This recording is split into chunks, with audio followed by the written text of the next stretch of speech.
What is the EU's new emissions regulation for 2025? I'm Phil Curry, here with another entry into the Automotive 24 What Is Explainer series.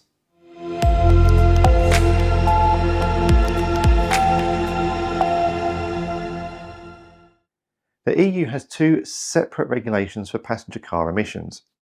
The Euro standards cover several different harmful emission types, while the CO2 emission standards focus solely on carbon dioxide output from the tailpipe.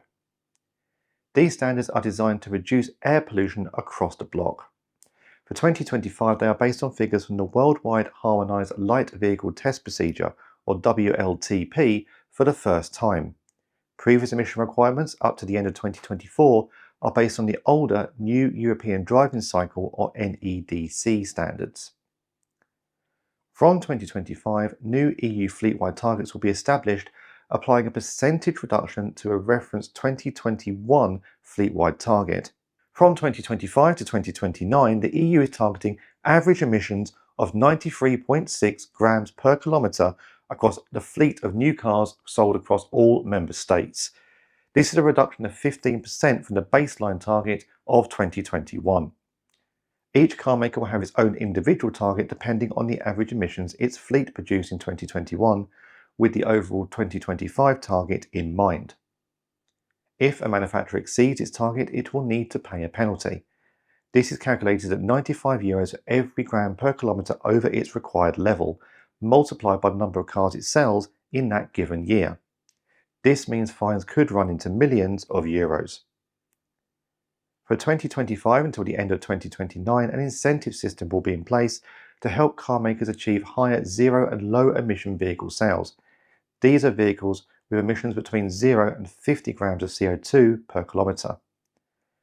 A crediting system will be set up to alleviate a manufacturer's specific emissions targets if its share of new zero and low emission vehicle models registered in a given year exceeds 25% of its total sales.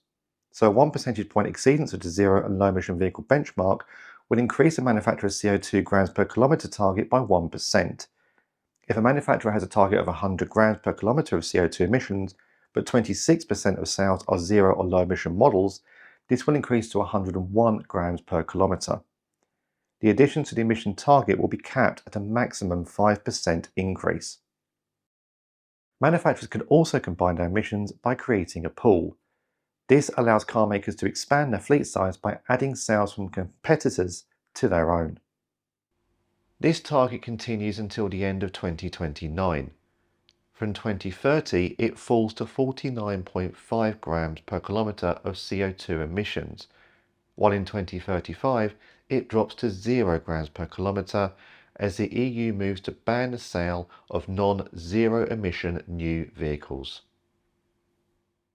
There are more explainer videos together with vehicle launch reports and webinar content on the Automotive 24 YouTube channel. You can also find the latest market analysis and more on autovista24.com, and while there, don't forget to sign up to the free daily email newsletter. Thanks for watching.